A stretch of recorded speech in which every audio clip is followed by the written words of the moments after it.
Santiago, capítulo 5. La semana pasada ya terminamos de ver el capítulo 1, versículo 9 al 11, ya lo terminamos. Estamos viendo lo que Santiago nos enseña acerca de los ricos y los pobres.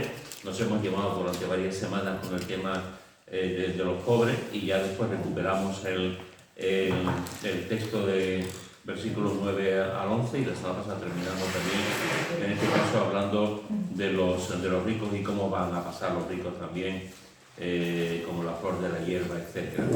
Y nos vamos a ir directamente al capítulo 5. Yo sé que algunos dirán, ¿y el capítulo 2? ¿Y el capítulo 2? El capítulo 2 también habla de los ricos y los pobres. Efectivamente, el capítulo 2 también habla de los ricos y los pobres, pero Santiago lo toca de una manera que es otro tema. Que ya veremos, aunque menciona los ricos y los pobres, pero el enfoque de Santiago en el capítulo 2 tiene que ver con otro tema que lo tocaremos cuando toquemos ese capítulo. Después, como hemos visto en la dinámica de Santiago, en la forma de escribir de Santiago te da una idea, te dice una cosa, pasa, salta a otras cosas, sigue y después vuelve otra vez al tema, ¿no? En este caso, Santiago, pues al final, ya casi al final de su carta, vuelve al tema de los ricos y los pobres en el capítulo 5.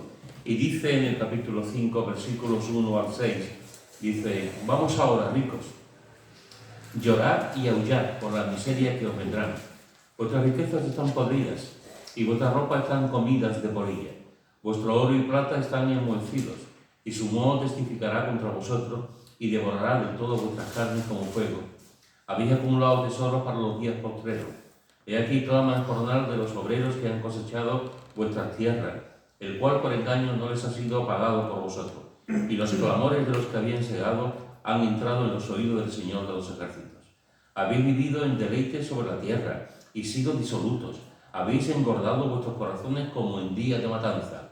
Habéis condenado y dado muerte al justo, y él no os hace resistencia. Fijaros que Santiago está ahora, vuelvo ahora, como he dicho antes, de los ricos y los pobres, pero el énfasis que está haciendo ahora es más de los ricos. El énfasis es más de los ricos, de la actitud de los ricos, de la forma que tienen los ricos de estar con los pobres. Y Santiago, pues, les habla directamente a ellos, y no solamente les habla de las riquezas en el momento en el que están viviendo, de lo que han hecho con las riquezas, sino también lo que va a ocurrir en el futuro con la riqueza si no saben emplearlo realmente y no le dan una salida adecuada y buena para los demás, sobre todo para los pobres que tienen a su alrededor. Dice en el capítulo, comienza en el versículo 1 diciendo: vamos ahora, ricos, llorad y aullad por las miserias que os vendrán. Es interesante porque Santiago se quiere dar a escuchar. Santiago quiere que cuando se lea la carta y los hermanos que están leyendo la carta y están escuchando la lectura de la carta, él quiere llamar la atención. Santiago quiere llamar la atención. Y Santiago dice: vamos ahora. Es interesante porque en el capítulo 4, en el versículo 13, emplea la misma metodología, emplea la misma manera. Vamos ahora, los que decís, hoy y mañana iremos a tal ciudad y estaremos allá un año y traficaremos y ganaremos. Es como Santiago está diciendo, con esta forma de vamos ahora, como que quiere captar la atención. ¿Cómo quiere captar la atención? Él sabe que como todas las cartas del Nuevo Testamento se leían y en ese momento alguno podía estar un poco despistado, alguno podía estar... Y él quiere llamar la atención. Vamos ahora. Es como decir, toca el claxon, para que todo el mundo pueda entender, pueda prestar atención a lo que está diciendo ahora. Vamos ahora, ricos. Y fijaros que en este caso, si teníamos alguna duda, cuando vimos el capítulo 1, versículo 9 al 11, si teníamos alguna duda que a qué rico se refería Santiago aquí, y estuvimos hablando de algunos, que digamos hay dos grupos en cuanto algunos pensaban que se refería a ricos cristianos y otros pensaban que se refería a ricos que no eran cristianos. Si teníamos ahí alguna duda, y lo estuvimos hablando, aquí no hay ninguna duda. Aquí no hay ninguna duda. Lo que Santiago está hablando aquí, realmente, por la forma, por lo que escribe, por lo que dice acerca de ellos, por los resultados que tiene en su conducta, aquí se deja bien claro que Santiago no está hablando de ricos cristianos. Aquí está hablando de ricos que no son cristianos y se están aprovechando de los pobres, de los necesitados, de las personas que tienen a su alrededor. Pobres, con extremada pobreza, y se aprovechan de eso para ganar más dinero. Y le está diciendo, vamos a los ricos, llorad y aullad por las miserias que os vendrán. Llorad y aullad por las miserias que os vendrán. Santiago aquí parece un profeta. Santiago aquí parece un profeta. Santiago en momentos de la carta tiene un corazón pastoral. En momentos de la carta tiene un corazón que acaricia. En momentos de la carta tiene un corazón que llama la atención. Pero aquí es un profeta. Es un profeta. Porque está haciendo exactamente lo que los profetas del Antiguo Testamento también decían, que era decirle a los ricos las cosas que estaban haciendo mal a los pobres. Mira lo que dice en Isaías capítulo 3. Isaías capítulo 3, versículo 14 y 15. Isaías capítulo 3, versículo 14 y 15. Aquí lo tienes. Jehová vendrá a juicio contra los ancianos del pueblo y contra su príncipe, porque vosotros habéis devorado la viña, y el despojo del pobre está en vuestras casas. ¿Qué pensáis vosotros que bajáis de un pueblo y no leéis las caras de los pobres? Dice el Señor, Jehová de los ejércitos. Muy bien, pero como aquí Isaías está diciendo, vosotros habéis devorado la viña, los resultados de la viña, habéis destrozado la viña, y el despojo del pobre, y el despojo del pobre está en vuestras casas. Capítulo 10, versículo 1 y 3 también de Isaías. Capítulo 10, versículo 1 y 3. ¿Quién lo tiene? Sí, 1 al 3. Hay de los que dictan leyes injustas y prescriben tiranía, para apartar del juicio a los pobres y para quitar el derecho a los afligidos de mi pueblo, para despojar a las viudas y robar a los huérfanos. ¿Y qué haréis en el día del castigo? ¿A quién os acogeréis para que os ayude? Cuando venga de lejos el asolamiento, ¿en dónde dejaréis vuestra gloria? Muy bien, otra vez Isaías está hablando acerca de los que dictan leyes injustas, de los que afligen a los pobres, los que quitan el derecho a los afligidos, los que se portan más con las viudas y les despojan de lo que tienen, los que roban a los huérfanos. Otra vez está dando ese mensaje profético en cuanto a aquellos que tienen autoridad, que tienen dinero, que tienen riqueza, que manejan la situación, el dinero, y cómo tratan a la gente, cómo tratan a la gente necesitada, a los que están ahí, que necesitarían su ayuda, su económica, etc. Y sin embargo no lo hacen y se aprovechan de la situación. Si tú vas al Antiguo Testamento y vas a los profetas, tú podrás ver que no solamente Isaías, en Amós y en otras partes también se hace mucho énfasis en el mensaje profético en cuanto a que los ricos tienen que tener cuidado. La Biblia, no me cansa de repetirlo, hermano, y todos lo sabemos ya a esta altura de nuestra vida, la Biblia no menciona en ningún momento que ser rico sea pecado. Lo hemos dicho por activa y por pasiva. Al revés, es una bendición. La bendición de Dios es la que enriquece, dice el autor de Proverbios, Salomón, ¿no? Y si Dios da la capacidad a una persona para generar dinero, para ganar, para crear riqueza, eso es una bendición, no es un pecado, ni mucho menos, ¿no? Lo que los profetas en el Antiguo Testamento decían y lo que Santiago está diciendo en este texto no es el hecho de que una persona sea rica, sino cómo distribuye la riqueza y cómo consigue la riqueza.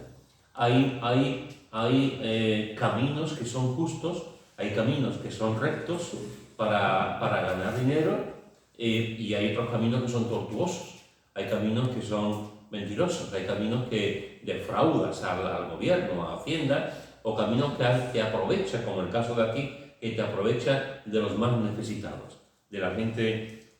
Una de las cosas que, y lo hemos hablado también en alguna ocasión, una de las cosas que ocurre en las guerras, por ejemplo, es que la mayoría de la gente, los que están pasando hambre y dificultades, no saben dónde meterse en una guerra, y sin embargo hay unos cuantos que a base de la miseria de los demás se enriquecen.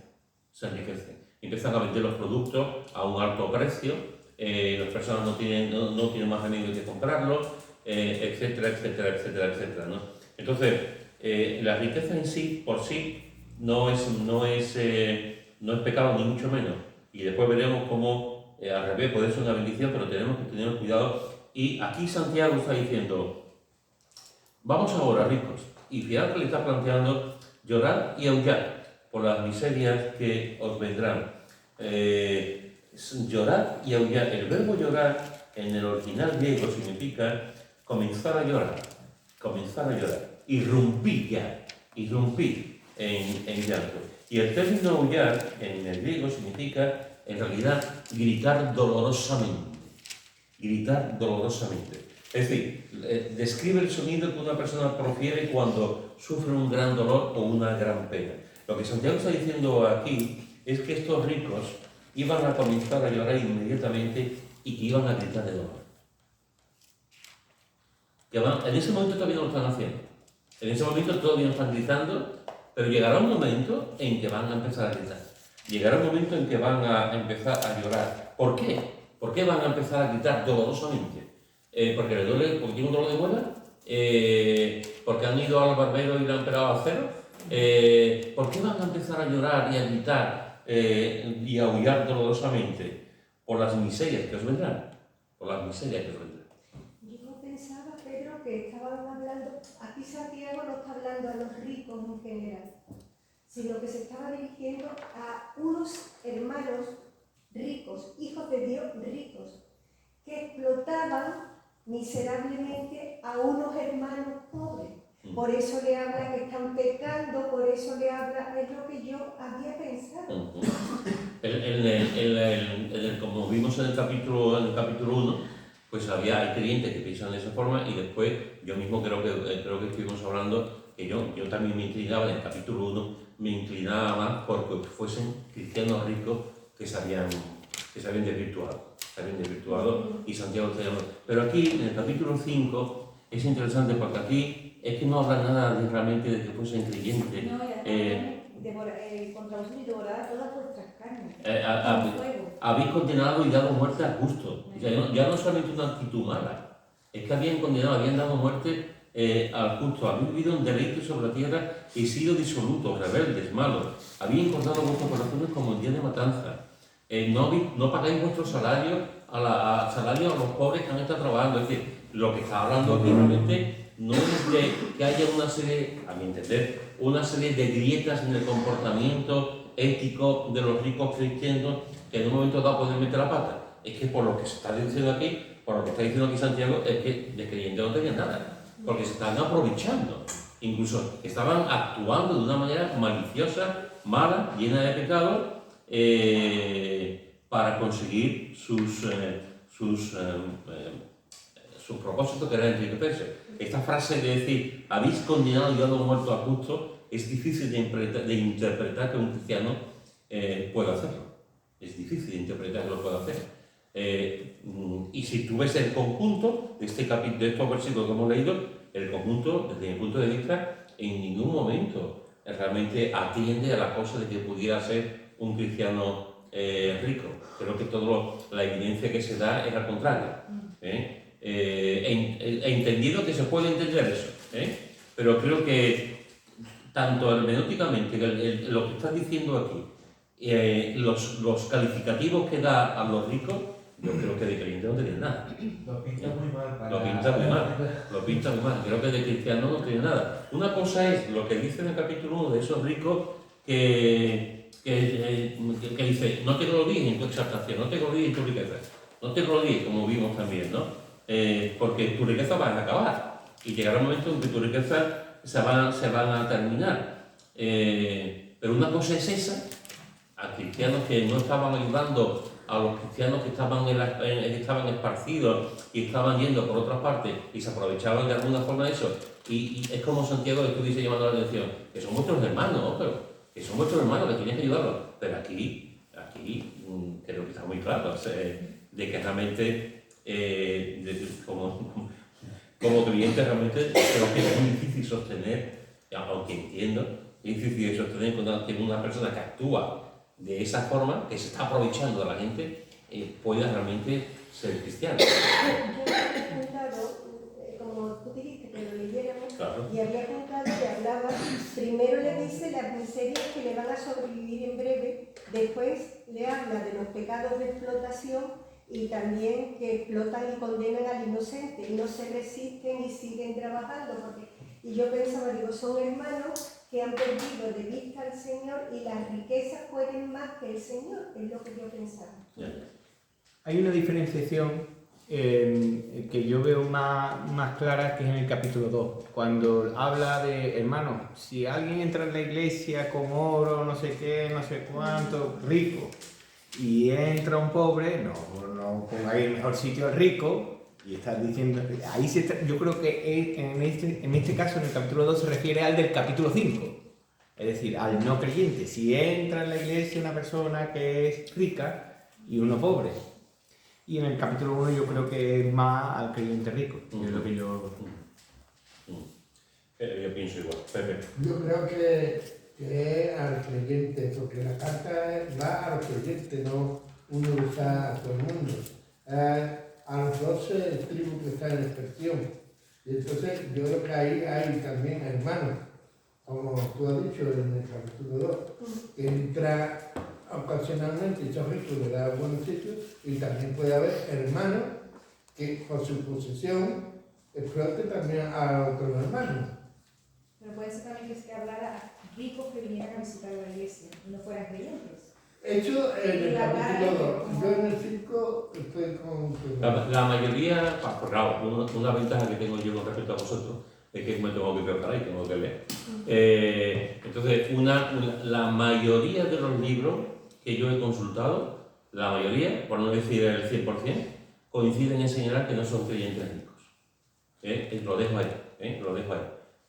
Y yo personalmente también pienso que no son cristianos ricos, pero puedo entender, evidentemente puedo entender que puede haber hermanos en la fe que puedan creer que son cristianos ricos, lo puedo entender. Desde mi punto de vista, creo que aquí no es imposible, como yo lo veo, y como dice Santiago, que un cristiano permita este tipo de cosas, por muy rico que sea, viva este tipo de cosas. Una cosa son los errores, las situaciones, y otra cosa es lo que está hablando aquí.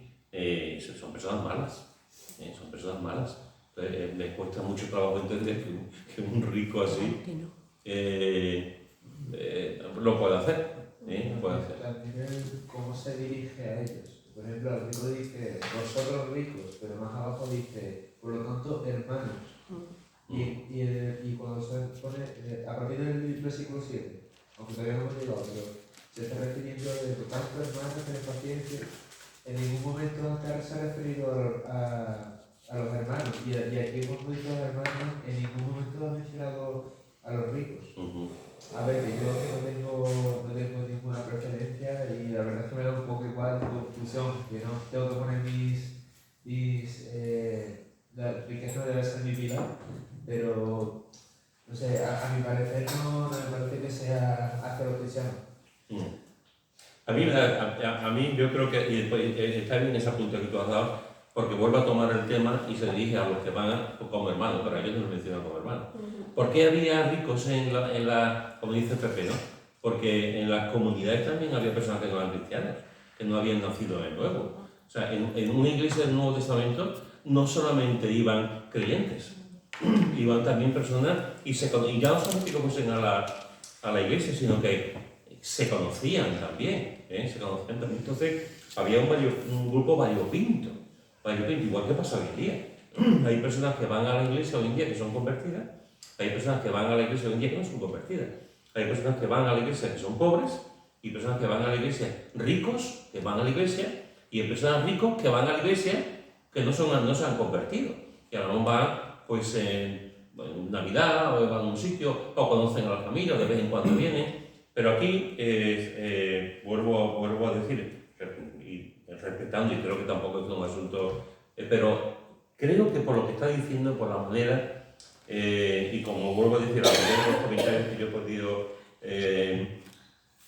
leer y meditar, en mi opinión también, creo que se está hablando de ricos que se están aprovechando, que se están aprovechando de los pobres, de los cristianos pobres, que por cierto no es la primera vez en la historia que ha ocurrido, ni la última, y también sigue pasando hoy en día, ¿no? Así que fijaros que le está diciendo, vosotros llorad y aullar. Llegará un momento en que ellos van a sufrir un dolor, a sufrir una gran pena, van a comenzar a llorar, a gritar de dolor por las miserias que os vendrán. Por las miserias que os vendrán.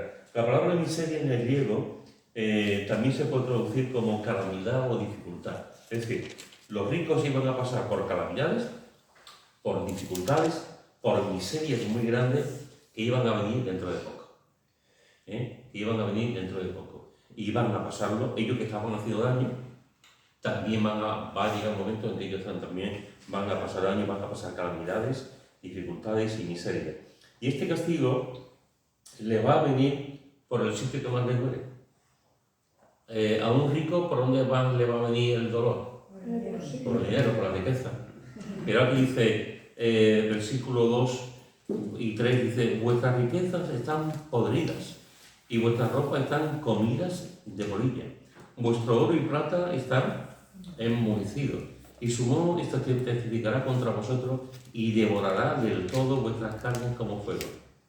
Habéis acumulado tesoros para los días postreros. Dios les va a destruir todo lo que ellos aman más. Todo lo que ellos aman más. Y fijaros en la forma en que lo hace. Vuestras riquezas están podridas. Vuestras riquezas están podridas. Quizás aquí podríamos hacer un parón y podríamos preguntarnos, aparte, hablando de la riqueza, podríamos preguntarnos, ¿y qué es la riqueza? ¿Qué es la riqueza? ¿Qué entendemos nosotros por riqueza? Porque esto puede tener varias respuestas. No es lo mismo que un europeo conteste esta pregunta, ¿qué es la riqueza? No es lo mismo que un esquimal conteste esta pregunta, o no es lo mismo que una persona en Brasil, en una tribu perdida, conteste esta pregunta. ¿Te refieres económicamente? Económicamente, ¿qué es la riqueza? Es tener dinero, es tener posesiones. Para una persona ser rico puede significar a lo mejor tener 4 o 5 casas y tener pues a lo mejor 20 o 30 millones en el banco. A lo mejor otra persona ser rico significa pues comer todos los días. Para otra persona ser rico puede ser tener una gran empresa y dar trabajo a 1.500 personas. Y a lo mejor otra persona, para ser rico, significa dormir en un lecho de paja, sin aire acondicionado, en un pueblo de África, etcétera, etcétera, etcétera. Hay formas de entender la riqueza dependiendo de la cultura, del sitio donde vivimos, etcétera, etcétera. ¿Qué es? ¿Qué entendemos nosotros por riqueza? La riqueza no tiene por qué ser solo económica o por cantidad de cosas materiales que tienen. Por ejemplo, aquí en España una cosa que me gusta es que somos muy ricos en lo que no es el dinero. La naturaleza, la gente, el ambiente, nuestra cultura como tal. Pero en cambio, por ejemplo, económicamente es que somos los más ricos en ese sentido. Vivimos muy bien, somos parte de Europa, pero si nos comparas con Etiopía, no te puedo decir que una persona común puede ser rica allí, con lo que tiene aquí. Pero también depende mucho de, como te has dicho, la perspectiva. Yo creo que depende muchísimo del ambiente, eso lo condiciona completamente. Lo condiciona mucho. ¿Alguien más? Lo interesante es que cada cultura casi tiene una definición de la riqueza, que es una clase alta o lo que sea, porque esta semana estoy investigando con Elizabeth un poco el tribu de Fulani, que es de tribu que nos ha hablado muchísimas veces. En su tribu es la cantidad de vacas. Es lo que si tú eres rico y no eres rico, depende del número de vacas que tiene. Es más, podemos incluso definirlo como la riqueza es lo que no tienen los demás que sí tienes tú. Un poquito. ¿No he escuchado esa frase de cuando todos seamos super, será super? O sea, hay una película que creo que no será ni increíble o algo así, que cuando todos sean super, ya no existirá ninguno. Y es así. El que tiene algo que no tienen los demás es lo que le hace, es tener esa riqueza. Si todos tuviéramos 1 millón de euros, ¿quién sería rico? Nadie. Es interesante esto que está diciendo y es interesante lo que ha dicho también Lara. Incluso en las culturas más pobres, la definición de riqueza también está clara. Siempre es de alguna forma el que tiene más. En este caso, nosotros lo valoramos en dinero. En otros sitios se puede valorar en vaca o incluso en mujeres. El que tiene más mujeres es el más rico. Es decir, o el que tiene más gallinas, ¿no? O el que tiene más territorio, más metros cuadrados de territorio, ¿no? O incluso el que tiene hace un tiempo, Chari y yo entramos en la réplica de la nao donde estaba Cristóbal Colón, y fue interesante, entramos allí y tú dices, ¿cómo pueden entrar aquí? ¿Cómo podían caber aquí 200 y pico y dormir aquí? Y estaba el camarote del capitán. El camarote del capitán era el único que podía dormir, era el capitán. Tenía una cama chiquitita que tú dices, ¿y aquí cómo podía entrar un capitán, un Cristóbal Colón o quien fuese? Una cama, pero era solo su habitación. Los demás dormían allí en el barco, a la intemperie, pero dormían allí en madera, en el barco, ¿no? Sin embargo, seguramente para los marineros, el capitán era un rico, porque tenía su propio apartamento, su propia habitación para ellos. Entonces, posiblemente más de uno, más de dos, más de tres, estaré diciendo, yo quisiera estar allí, la envidia, ¿no? Es decir, yo quiero estar allí porque allí se duerme mejor, está solo, etcétera, ¿no? Entonces, depende mucho, pero casi siempre el fondo es el mismo, el que tiene más, sea lo que sea, sea lo que sea, el que tiene más es la persona que se considera más rico que los demás. Claro, nosotros, aquí en Europa y en España no somos un país, digamos, de los primeros 3 o 4 países del mundo en cuanto a maneras de riqueza, pero tampoco somos de los últimos. Estamos en una condición que realmente se vive bien. Y hay mucha gente rica en España, más de lo que creemos, que a veces pensamos que los ricos solamente son Amancio y unos cuantos más que salen. Hay muchos, los verdaderamente ricos nunca salen en la revista. Entonces, en este caso, hay mucha gente rica también en España, pero a la hora de hablar del tema de la riqueza que Santiago le está diciendo, cuidado, vais a llorar, pero vais a lamentar, vais a gritar, porque vuestras riquezas serán podridas. O sea, es decir, le está diciendo exactamente el lugar donde ellos van a sufrir más, que es en la riqueza.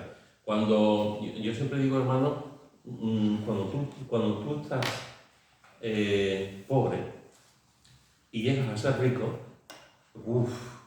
eso a todo el mundo le gusta. Y ahí la vida está llena de historias de hombres y mujeres que de la nada han llegado a la riqueza. Eso relativamente es fácil de entender, también tiene sus complicaciones, pero relativamente es fácil de entender. Pero cuando tú eres rico y vuelves a la pobreza, eso es muy duro, Eso es muy duro, por los motivos que sea, porque ha habido un boom, porque se ha desplomado el ladrillo, porque los negocios han fallado, porque hay personas que te han dejado de pagar, los motivos que sea.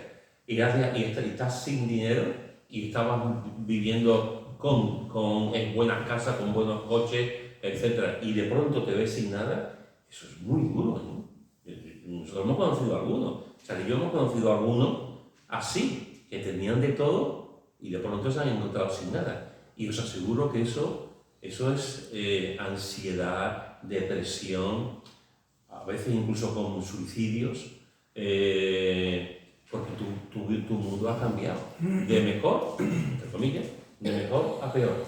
De peor a mejor, bienvenido. De todo el mundo nos gusta. Pero de mejor a peor, eso es muy complicado. Esa reflexión tanto la riqueza, no solo sino la vida. Y aunque el fin sea igual, aunque el fin sea el mismo, un partido de fútbol, tú al final empiezas como has acabado, porque empiezas empatando. El partido empieza 0-0. Pero no es lo mismo ir ganando 2-0 y que te empaten 2-2, a ir perdiendo 2-0 y empatar tú 2-2, porque ibas perdiendo y has empatado, aunque al final estás igual que al principio. No sé si me estoy explicando. Sí. Pero ese camino de la derrota o la victoria siendo el final, eso es muy frustrante. Sí. Sin embargo, si vas perdiendo... Sí, se nota que has visto el Betis con el Rayo.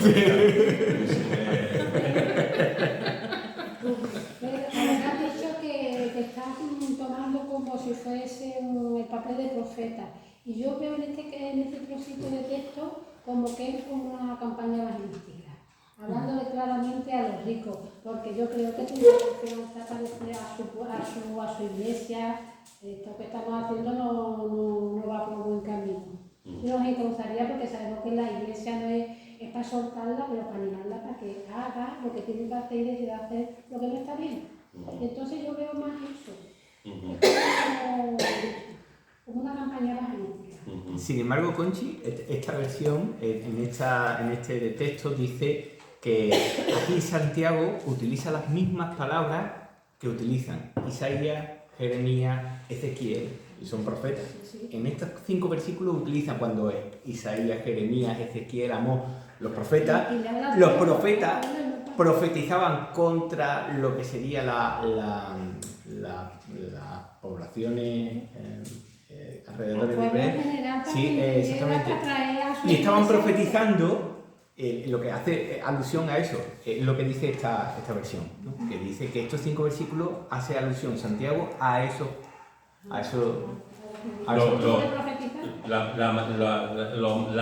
Por no decir todo, vuelvo a repetir, todos los comentarios que yo he leído, y si ustedes ponen a pensar, y yo solamente he citado 2 textos en Isaías. Las naciones paganas. Hay muchísimas.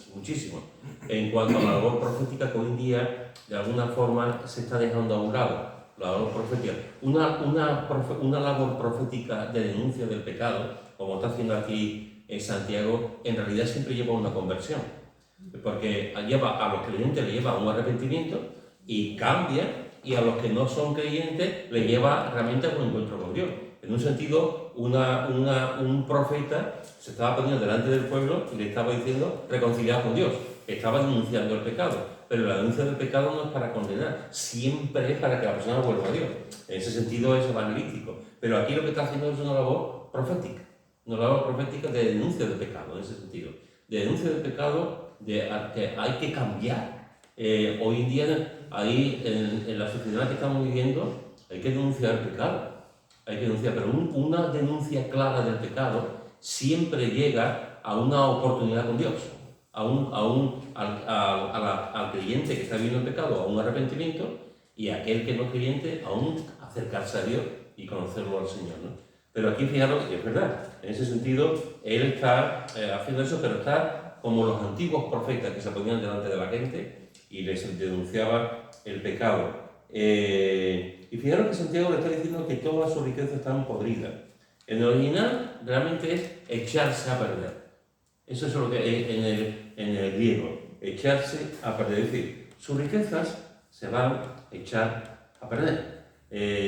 Si se han echado a perder, no puede ser elementos como el oro o como los diamantes, porque el oro, ese tipo de materiales no se pueden perder, no se pudren, no se echan a perder. Entonces, ¿de qué está hablando aquí? De por qué si el oro no se echa a perder, ¿qué clase de riqueza podrían tener estas personas?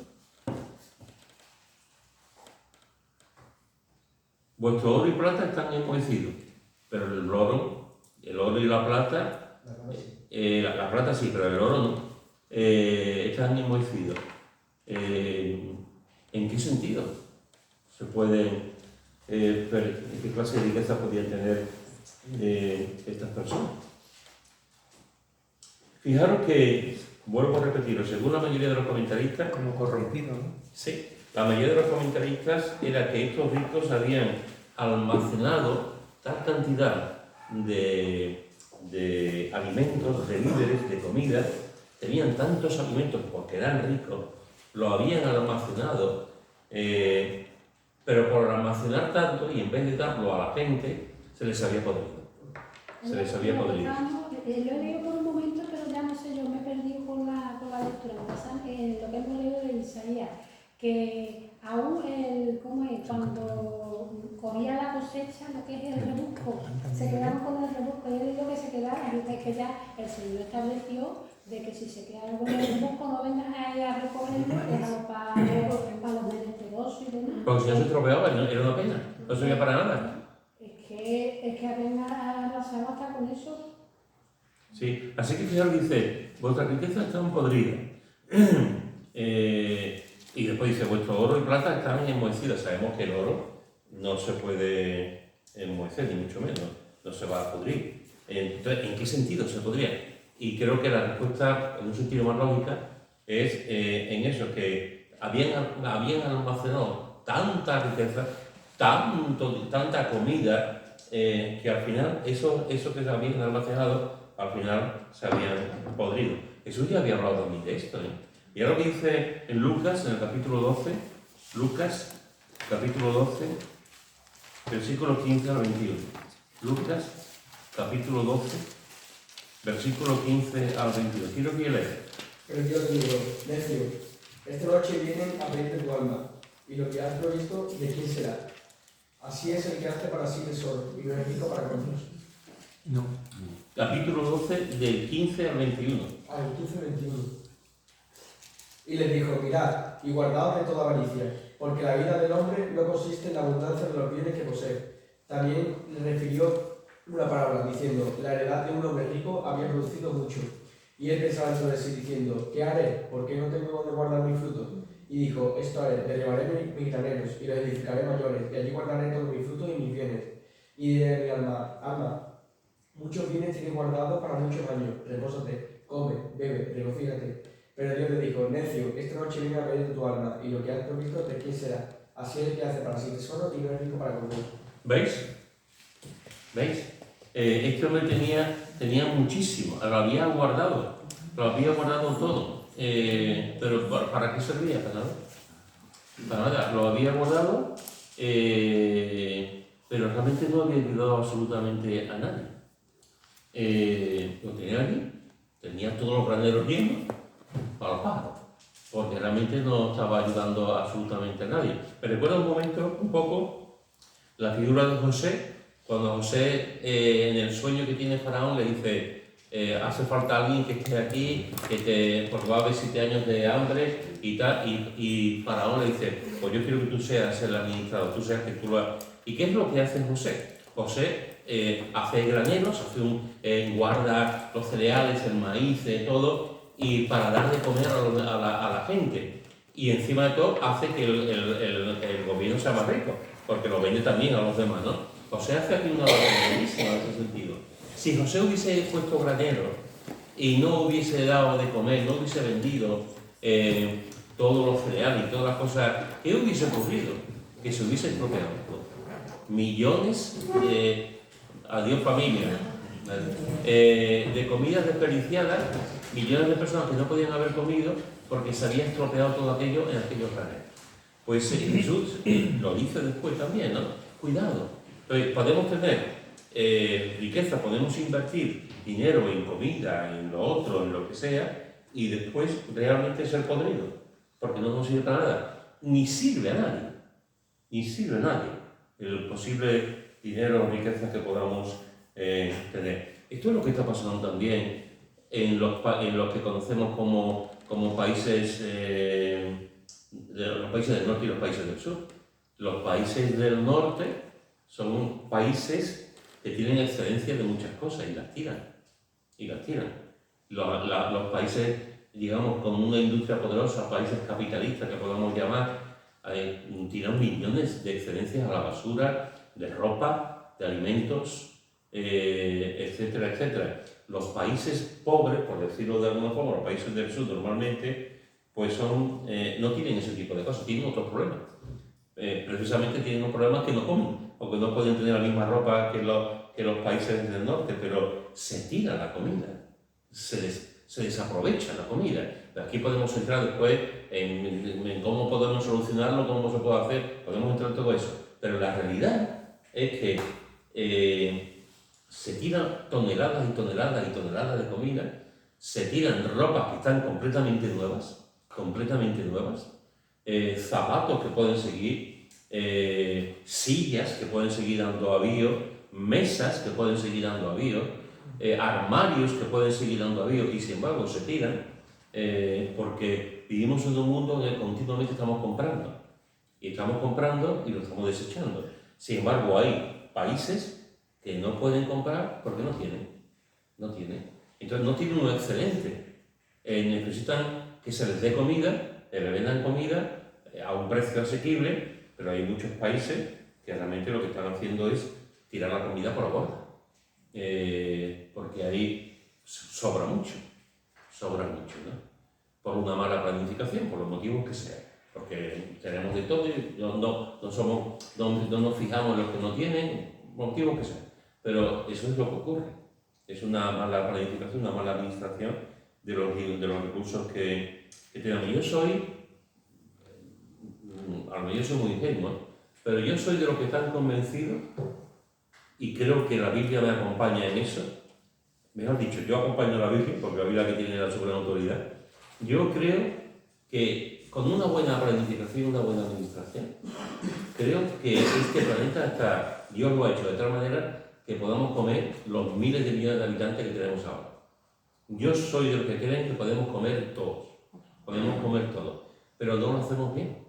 El hombre es el mayordomo, es el lugarteniente de Dios en el mundo, y Dios nos ha dado la tierra. Esa tierra bien cultivada, bien administrada, bien hecha, los recursos minerales, de gases, etcétera, que tenemos, da para que todo el mundo pueda comer. Un ejemplo lo ha dado Conchi antes con el tema del rebusco, lo pueda comer, pero no lo estamos haciendo bien. Entonces hay países ricos que tiran mucho y hay países pobres que no llegan a nada a los pobres, por un mal uso de la tierra y de los recursos que tenemos. Esa es mi opinión. Y creo que podría, no sé cuántos miles de millones puede haber ahora, pero no sé si en un momento dado cualquiera puede buscar 8 o 9 mil millones, o los millones que somos ahora en la Tierra, 10.000, no sé cuántos seremos ahora. Pero soy convencido que hay recursos para todo. Lo que pasa es que se pudren. Lo que pasa es que se pudren porque no los usamos como debemos de usarlos. Y no solamente el tema de la riqueza, sino que fijaros que en el paquete Santiago también está hablando y vuestras ropas están comidas de polilla. Está hablando de riquezas que están podridas y está hablando dentro de esa riqueza vuestras ropas están comidas de polilla. Los ricos eran un problema, porque los ricos tienen armarios y guardaban la ropa. Y tenían ropa, tenían ahí, y podía venir la polilla y comerse la ropa, ¿no? Pero el pobre no. El pobre solamente llevaba una túnica, una ropa nada más. Era la ropa que tenía, no tenía más, No tenía más, tenía que estar ahí cosiéndola continuamente, lavándola continuamente, etcétera, porque era la única ropa que tenía. Los pobres tenían más ropa, tenían más ropa. Entonces, al tener más ropa, había más posibilidades de que la polilla entrase y se comiese la ropa. Es interesante que Job, en el capítulo 13, en el versículo 28, dice esto, ¿no? Job, capítulo 13, versículo 28, dice, Job 13, 28, dice, y mi cuerpo se va gastando como de carcoma, como vestido que roe la polilla. Como vestido que roe la polilla. Igual que el cuerpo se va gastando, la polilla va gastando el vestido, se va comiendo también la ropa. Así que Santiago está diciendo, vuestras riquezas están podridas y toda la ropa que tenéis también, al final se la van a comer las polillas porque no la estáis usando. Una de las cosas que a mí me llamó la atención, alguna vez lo he comentado, me llamó mucho la atención con la mujer de Noriega, que fue el presidente de Panamá. No sé si os acordáis, teniente general Noriega,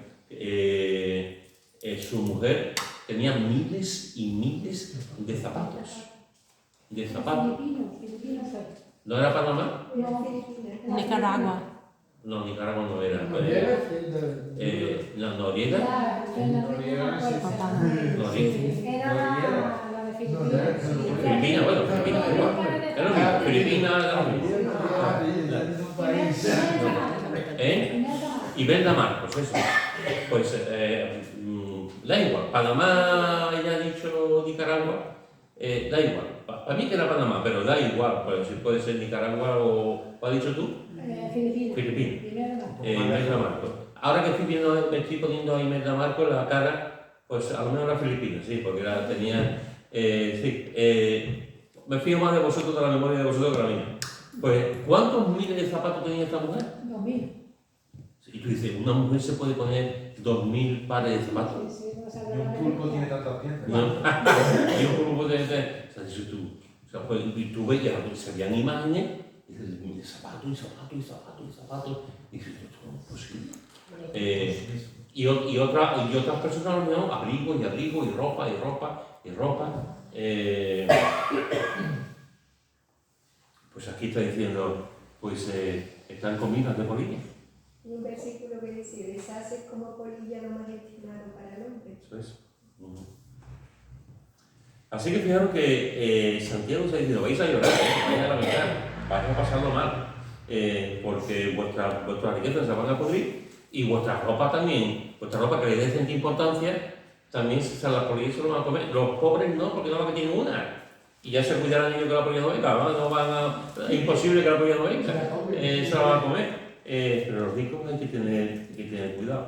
Y en el versículo 3 dice, vuestro oro y plata están enmohecidos, y su moho testificará contra vosotros, y devorará del todo vuestras carnes como fuego.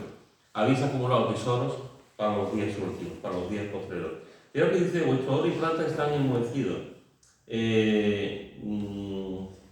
Como hemos visto antes, el oro no se corrompe, no se enmohece. El oro es un animal, digo. Es muy puro. Es tremendo, ¿no? Te encuentras oros de hace 20.000 años y siguen teniendo la misma consistencia, la misma nobleza. El oro es algo realmente... Sin embargo, el hecho de acumular oro o plata, por el solo hecho de acumularlo, por el solo hecho de tenerlo, ¿tiene algún propósito, tiene algún sentido tener oro, plata, diamante, piedras preciosas, solamente por el hecho de acumularlo, solamente por tenerlo? No, porque al final se van a enmohecer, al final se van a estropear, al final no sirve para nada. Hace muchos años, alguna vez lo he contado, no tiene nada que ver, el ejemplo es muy tonto, pero hace muchos años, Chari y yo estábamos en una iglesia, me habían invitado a predicar y pasábamos el fin de semana en una iglesia.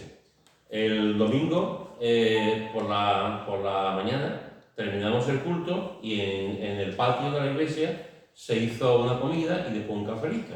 Entonces estábamos en el patio, eran las 2:30, las 3, las 3 y pico de la tarde, aquí hablando, y llegó el tema, como siempre, pues llega el tema del cafelito, el del té. A quien le guste la hierba como es, entiéndaseme bien la hierba, porque hoy no has traído el vaso, hoy no has traído, a otros el café, en fin. Y estábamos allí y cuando se llegó el momento del café, yo no sé si pedí un café, un vaso de leche, y ella pidió, creo que fue un té, un colacao, ella pidió un colacao. Para la niña. Para la niña. Pidió un colacao, total, que vino una infusión para ti. Y traen la infusión, traen el colacao, ella lo prepara y... Bueno, la infusión empezó a echar bichito y el colacao, pues yo ya no me fiaba del colacao y empezó a echar coquito, bichito también. Fijaros, la infusión y el colacao, copitos, bichitos.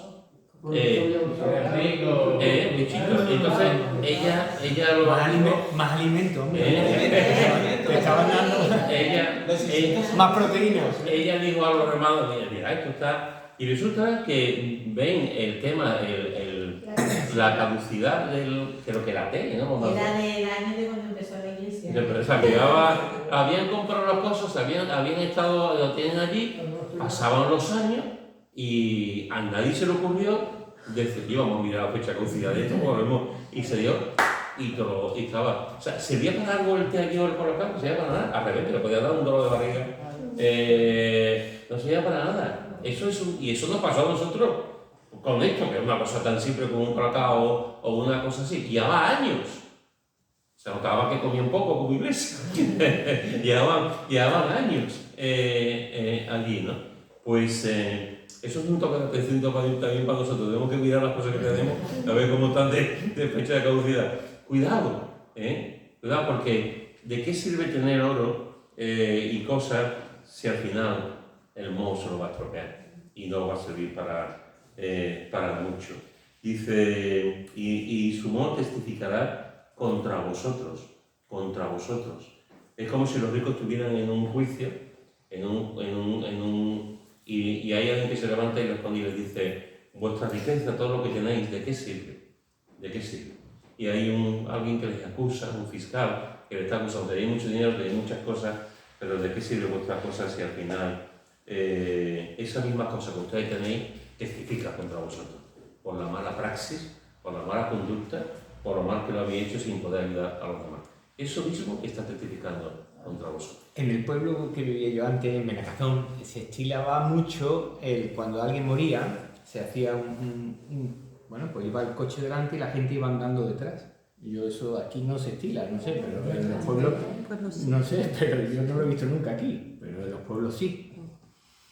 Y claro, a mí me resultó un poco chocante porque en este caso sería alguien famoso del pueblo, de Benacazón, y iba el coche fúnebre y todos detrás. Y mi amigo, estábamos los dos desayunando, tomando un cafelito y unos churros, y me dice mi amigo, ¿lo ves? A que tú nada más que ves el coche fúnebre y no ves el piso detrás, el coche que tenía detrás, las joyas que tenía detrás, solo va él, todo el resto se queda aquí. Y tú dices, pues verdad, es una tontería, pero es verdad. Él, cuando va a Puerto va solo él. El coche, el piso, la casa de la playa, todo se queda aquí. Y todo lo que has intentado atesorar se queda aquí. No va en la pompa fúnebre con él. A mí me dijo un amigo algo parecido y es, ¿tú sabes cuál es la diferencia entre un rico y un pobre? Y que el rico a su tumba es más bonita. Ya está. Sí. Hoy en día se quemó. Fijaros que después dice, y devorará del todo vuestras carnes como fuego. Devorará del todo vuestras carnes como fuego. Se va a testificar contra vosotros porque no estáis usando la riqueza para el bien y esa misma cosa que estáis haciendo se va a volver en vuestra contra. Y devorará todas vuestras carnes con fuego. Es interesante porque Santiago ha estado hablando de vuestra riqueza, vuestros vestidos, vuestro oro y plata, y ahora está hablando de cosas materiales. Y ahora está hablando de vuestras carnes, es decir, de vuestro propio cuerpo. Antes el énfasis ha sido de las cosas materiales que tienen, y ahora está hablando de su propio cuerpo. Estos hombres que eran ricos, que tenían de todo, van a pasar el resto de la eternidad en el infierno. Si no cambian, si no se arrepienten, si no conocen a Cristo. Van a pasar el resto de la eternidad en el infierno. Y es interesante la expresión que dice, habéis acumulado tesoro para los días postreros. Habéis acumulado tesoro, un tesoro que no va a servir para nada, para los últimos días, para los últimos tiempos. Y aquí es interesante también cuando Jesús nos dice, donde esté vuestro tesoro, donde esté vuestro corazón, allí estará vuestro tesoro. Hay formas de entender la riqueza. Antes estábamos hablando de la riqueza, sí. ¿Cómo puede una persona realmente estar ofuscado, obcecado con el tema de la riqueza? Porque hay personas que están obcecadas con la riqueza y otras personas que la riqueza es un instrumento nada más y ayudan a la gente, ¿no? Hay gente que está obcecada con ganar dinero y hay gente que lo que quieren es vivir bien. A lo mejor no tienen tanta importancia con el dinero. No vive. ¿Por qué? Porque donde está vuestro corazón, ahí estará vuestro tesoro. Pero son palabras muy importantes. Estas palabras son muy importantes. Y a veces podemos pensar, hermanos, también en el tema de los ricos, pero sin... ¿Y nosotros? Porque a lo mejor nosotros quitando Pepe, que yo sé que tiene varios millones, pero a lo mejor nosotros no tenemos un dineral ni tenemos riqueza y tal, pero a lo mejor podemos nos podemos también contaminar con nuestro propio corazón y estamos dando prioridad a ciertas... Hoy, hace poco estaba escuchando, o estaba leyendo, no me acuerdo muy bien, que decían que hoy en día el pueblo de Dios, una de las características que está ocurriendo hoy en día es que el pueblo de Dios, antes los fines de semana iban siempre a la iglesia y en los últimos años el pueblo de Dios se va a la playa o al campo, en el sentido no estoy hablando de la playa de coger vacaciones, de estar, estoy hablando de que ya no estamos tanto con el culto, no estamos tanto porque estamos priorizando nuestro bienestar.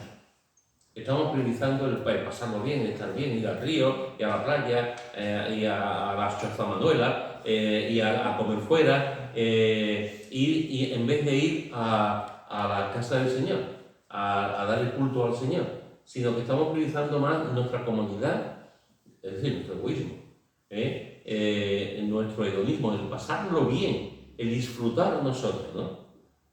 Y yo creo que esto es importante que lo podamos vencer y podamos mentalizar y podamos hablar. O sea, le estamos dando más importancia, hemos cambiado, ninguno de aquí tenemos mucho dinero en el banco, pero a lo mejor podemos decir, bueno, pero mi corazón, que no tengo mucho dinero en el banco, a lo mejor mi corazón está en asuntos materiales.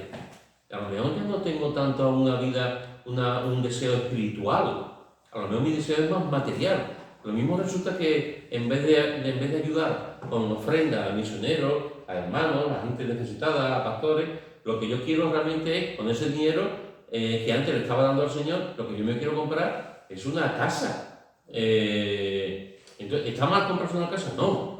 Pero a lo mejor resulta que esa casa se está convirtiendo en un ídolo.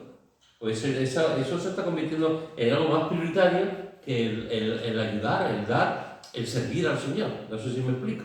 Entonces, en este sentido, creo que es importante que pensemos dónde está nuestro corazón. ¿Dónde está nuestro corazón? Porque a lo mejor estamos leyendo esto y decimos, todos nos miramos uno al otro y decimos, que nosotros no somos ricos, esto no tiene nada que ver conmigo. Bueno, no estoy muy seguro. Si no, te voy a hacer una pregunta tonta. ¿Cómo está tu armario? No cabe la ropa. Te voy a hacer una pregunta tonta. ¿Cuántos zapatos tienes? Te voy a hacer una pregunta tonta. ¿Cuántos televisores hay en tu casa?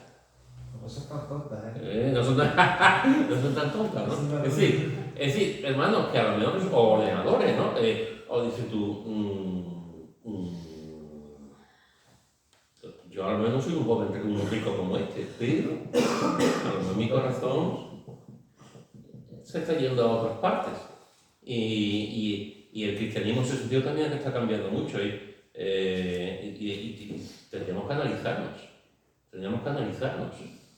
Yo he conocido clientes, hermanos, que tienen dinero, tienen dinero, no son ricos, pero tienen dinero, y no compran ropa de primera marca. No compran ropa de primera marca. Compran ropa de más así, porque prefieren dar dinero a la obra de Dios, ofrendar en la iglesia, ayudar a la gente, y una de las formas que tienen es, pudiendo gastar ropa o zapatos caros y tal, no lo hacen, se compran unos zapatos, pero no lo hacen porque prefieren ayudar y prefieren ofrendar. Claro, tú dices, no, ¿está mal comprarse ropa de marca? No. ¿Está mal comprarse, yo no sé hoy en día los zapatos, porque ese mundo lo desconozco, los zapatos más importantes cuáles son, las ropas más importantes, no tengo ni idea, porque la moda conmigo no es una cosa que yo me... Pero sé que hay gente que se pelean por tener tal camiseta, o tal botine, o tal zapato, o tal gorra, o un bolso de piel de la marca tal, y se gastan 3.000 dinero en un bolso Gucci, ¿no es Gucci? Gucci-Lu, y dices tú, ¿dónde está nuestro corazón? ¿Dónde está? Tenemos que pensar, porque a lo mejor no podemos ir por ahí también. En fin, hermano, fijaros que ¿cuál debe ser nuestra actitud ante el dinero? Aquí los ricos, en estos 3 versículos que hemos visto, Santiago le está diciendo, vais a llorar y vais a aullar, vais a tener muchos dolores por las miserias que os vendrán, y os van a venir miserias porque vuestra riqueza está podrida. Os van a venir miserias porque vuestras ropas están comidas de polilla, no os va a servir para nada porque no las estáis usando. Estáis acaparando y no estáis ayudando a la gente necesitada. Y vuestro oro, vuestra plata están enmohecidos y su monta testificará como el juicio, va a testificar contra vosotros. No, me habéis usado. Y se va a levantar el oro y decir, estoy aquí y no me has usado. Se levanta el dinero, estoy aquí, pero no me has usado. Se va a levantar los cereales, estoy aquí, pero no me habéis usado. Y se ha empobrecido, se ha enmohecido en vez de ayudar a personas necesitadas. Y habéis acumulado esos tesoros que están hablando contra vosotros, lo habéis acumulado para los días posteriores, para los días últimos, que en realidad no va a servir para nada. Y a raíz de todo esto, podríamos preguntarnos, ¿cuál debe ser nuestra actitud ante la riqueza? ¿Cuál debe ser nuestra actitud hacia el ganar dinero? Y como he dicho antes, al principio, ¿es pecado ganar dinero? No. El pecado es nuestro corazón. El pecado es cómo lo hacemos. Ganar dinero honestamente. Honestamente, efectivamente. Honestamente. Mira lo que dice en 1 Timoteo, capítulo 6, versículo 10. 1 Timoteo, capítulo 6, versículo 10. ¿Quién lo tiene?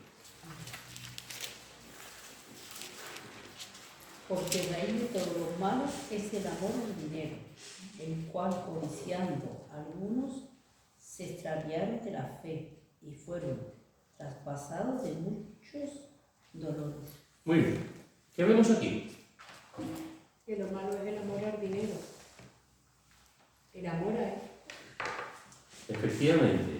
Raíz, aquí no está diciendo la Biblia, el apóstol Pablo en este caso, no está diciendo que el dinero sea malo. No lo está diciendo. Lo que está diciendo es que la raíz de todo el mal es el amor. El amor. La obsesión. El deseo de dinero. El cristiano no debe amar al dinero. El cristiano no debe de amar al dinero. No debemos de amar al dinero.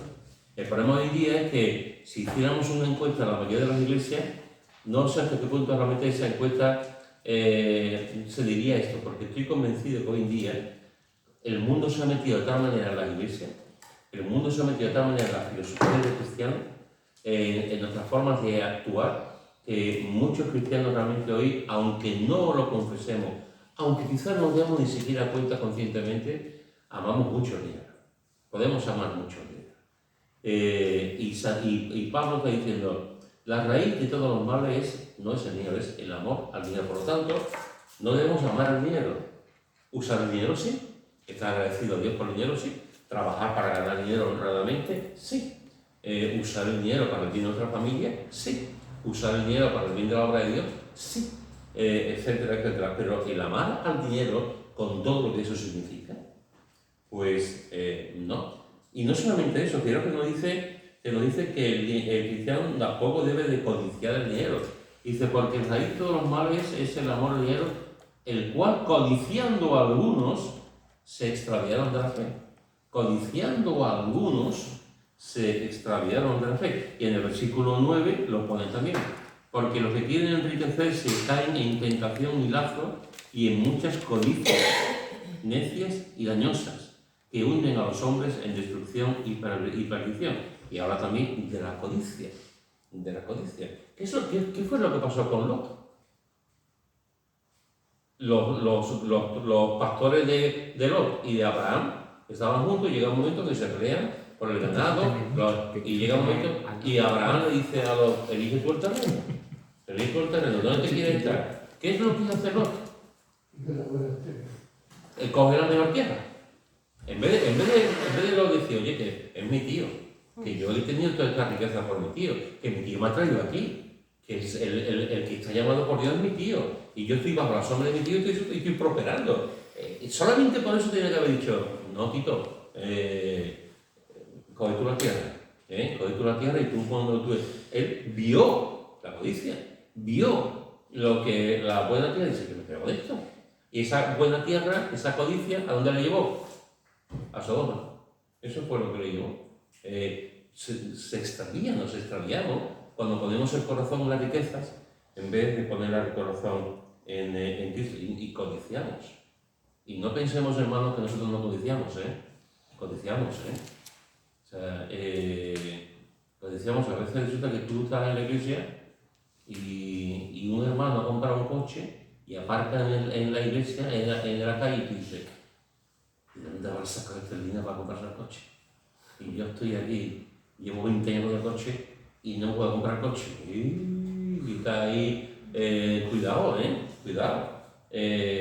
O viene un hermano con toda su buena intención y dice, ¿qué haces el fin de semana que viene? Y tú dices, no tengo. Te invito me he comprado una casa y tengo una piscina. Te invito a la piscina. Y dices, ¿una piscina? Sí, yo una piscina. Y está muerto de hambre y se ha comprado la casa con una piscina y yo no he podido. Cuidado, cuidado. Que a veces podemos codiciar cosas que nosotros no tenemos, lo tenemos otros hermanos y lo podemos codiciar maneras, incluso formas de vida en la familia también, ¿no? De ver como una familia, ¿y por qué no tengo yo esto, no? Cuidado, ¿no? Porque podemos codiciar dinero y el cristiano no debe amar dinero, no debemos de codiciar dinero y no debemos de poner la esperanza en el dinero. Versículo 17. A los ricos de este siglo manda que no sean altivos, ni pongan la esperanza en la riqueza, las cuales son inciertas, sino en el Dios vivo que nos da todas las cosas en abundancia para que las disfrutemos. Pablo está diciendo, cuidado, a los ricos de este siglo mandan, diles que no sean altivos, que tengan cuidado, no pongan la esperanza en la riqueza. ¿Por qué? Porque son inciertas. Porque son inciertas. Que no pongan, y muchas veces ponemos la esperanza en el dinero, en la riqueza, en la ropa, en lo material, en mi dormitorio, en el último televisor, el último modelo, la última cosa, la última ropa, y ponemos nuestra esperanza en las cosas materiales. Y las cosas materiales, hermanos, son inciertas. Son inciertas. Y yo creo que todo lo que estamos aquí, hace 2 lunes, estábamos muy bien, hasta que vino boom, y se apagó la luz y se fue todo. No pudimos hablar con nadie, no teníamos los móviles, estábamos aislados. Si no teníamos una radio con pila, no sabía lo que estaba pasando. Las cosas son inciertas, y podíamos tener de todo, y sin embargo está completamente ese día, porque se había ido el Dios del siglo, que es la luz. Como desaparezca la luz, desaparece todo. No se podía comprar, si no no tenía dinero, porque los atascos... Todo es incierto. Y si ponemos nuestra fe y nuestro corazón en ese tipo de cosas, cuidado, porque puede venir una bajada de luz y nos podemos ir, lo vamos a perder todo, porque nada es cierto, solamente Dios es cierto y su realidad. Este lunes puedo dar gracias a Dios porque tuvimos 2 o 3 horas, mi hermana y yo charlando normalmente, y éramos 2. Si hubiera estado la niña y los niños, podíamos haber estado la familia más compacta, pero entre los 2, hacía tiempo que nos hablábamos, ni contábamos historias, ni nada, y estábamos entretenidos hablando de nuestra juventud. En parte, yo me decía, pues mira, estuvimos compartiendo un tiempo bueno. Sí, sí. Y seguramente muchos podrán decir lo mismo también en sus respectivas casas. Como también. Otro día Si tú quieres, me acerco al bloque bajo el de esto y... En su propia casa, ¿no? Lo bajo y lo pongo otra vez. Bueno, familia, hoy hemos visto estos primeros 3 versículos de Santiago. La semana que viene continuaremos con el resto. Pero hemos visto lo que Santiago le está diciendo a estos ricos que se están aprovechando de los pobres y le están diciendo, cuidado, al final vuestras riquezas la van a poder, vuestro oro no va a servir para nada, al revés, va a testificar contra vosotros porque no estáis dándole un uso adecuado. Cuidado. Y repito, hermano, donde está nuestro tesoro, allí estará donde está nuestro corazón, allí estará nuestro tesoro. Amén. Amén.